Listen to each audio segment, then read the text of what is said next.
Bismillahirrahmanirrahim. Assalamualaikum warahmatullahi wabarakatuh.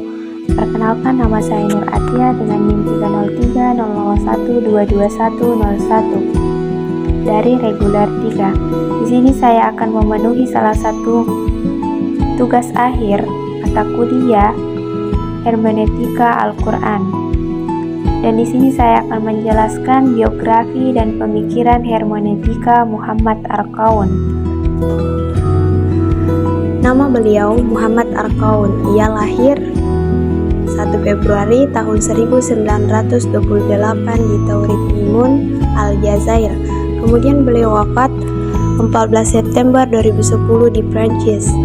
Kemudian latar belakang keluarga, yang pertama terbiasa dengan 3 bahasa, Berber, Arab, dan Prancis. Kemudian tumbuh di lingkungan beragam budaya dan bahasa.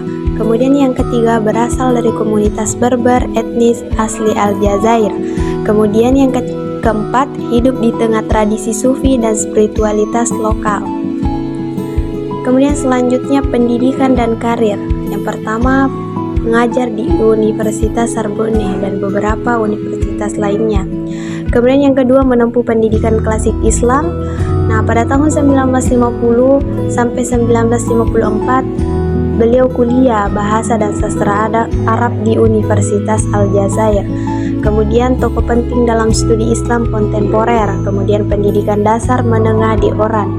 Kemudian pada tahun 1954 sampai 1962 studi di Paris. Kemudian 1969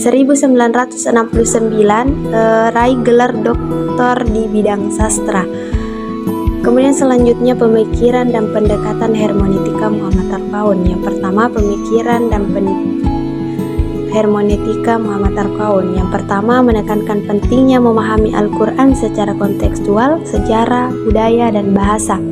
Kemudian mendorong pembaharuan pemikiran Islam agar lebih terbuka dan rasional. Kemudian yang ketiga mengkritik dominasi tafsir yang membekukan makna. Kemudian menolak tafsir literal dan kaku terhadap Al-Quran. Kemudian menggabungkan pendekatan interdisipliner, linguistik, sastra, dan sejarah. Kemudian pendekatan hermeneutika Muhammad Ar-Qaun. Pertama, tujuan menghidupkan makna Al-Quran dalam realitas modern. Kemudian mendorong dialog antara teks suci dan perkembangan zaman. Kemudian yang ketiga, tafsir harus bersifat mendalam, terbuka, dan kontekstual. Kemudian tidak dibatasi oleh ideologi tertentu atau tradisi lama. Kemudian yang terakhir, kesimpulan, Muhammad Ar-Qaun adalah pemikiran Islam kontemporer asal Aljazair, tumbuh dalam lingkungan multikultural. Ia menempuh pendidikan Islam klasik dan studi lanjut di Paris hingga meraih gelar doktor. Kemudian mengajar di Universitas Sorbonne. Kemudian Al-Quran menekankan pentingnya tafsir Al-Quran yang kontekstual dan interdisipliner, menolak pemahaman literal dan tafsir yang kaku. Melalui pendekatan hermeneutika, ia mendorong dialog antara teks suci dan realitas modern agar makna Al-Quran tetap hidup dan relevan. Mungkin itu saja dari saya. Terima kasih.